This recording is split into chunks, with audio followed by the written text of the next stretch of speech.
বলা হয় সম্মান জোর করে চেয়ে নিতে নয়, অর্জন করতে হয়।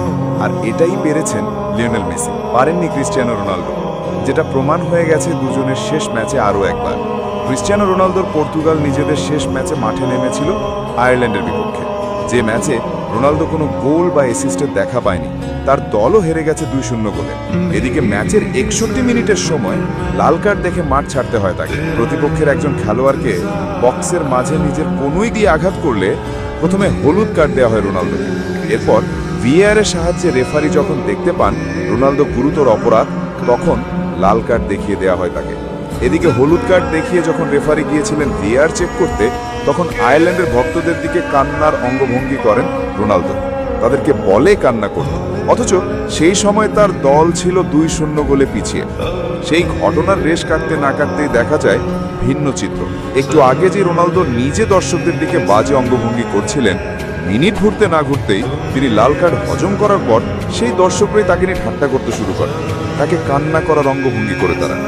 এটাকেই যেন বলে কার্মা। তিনি যেটা করেছেন সেটাই তাকে ফিরিয়ে দিয়েছে দর্শকরা, যেন বলে দিতে চাইলেন তুমি এটারই যোগ্য। এবার আসা যাক মেসির ম্যাচের দিকে। আর্জেন্টিনা মুখোমুখি হয়েছিল অ্যাঙ্গোলার বিপক্ষে। এটা ছিল তাদের 50তম স্বাধীনতা বার্ষিকী। মজার ব্যাপার, তারা মুক্তি পেয়েছিল রোনালদোর দেশ পর্তুগালের হাত থেকে।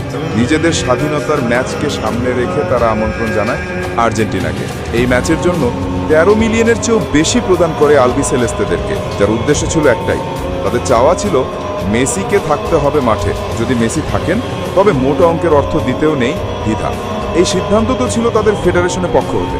কিন্তু এরপর কি হয়েছে? দর্শকরা কি মেসিকে ভালোভাবে গ্রহণ করেছে? এতটাই সাদরে গ্রহণ করেছে, ম্যাচের 82 মিনিটে যখন গোল করেন মেসি, তখন পুরো স্টেডিয়ামে বয়ে যায় উল্লাস, যেন আর্জেন্টিনা স্বাগতিক দল আর অ্যাঙ্গোলে এসেছে প্রীতি ম্যাচ খেলতে। একজন মেসিকে কাছে পেয়ে তারা নিজেদের দেশের বিপক্ষে যেতেও দ্বিধা করেন।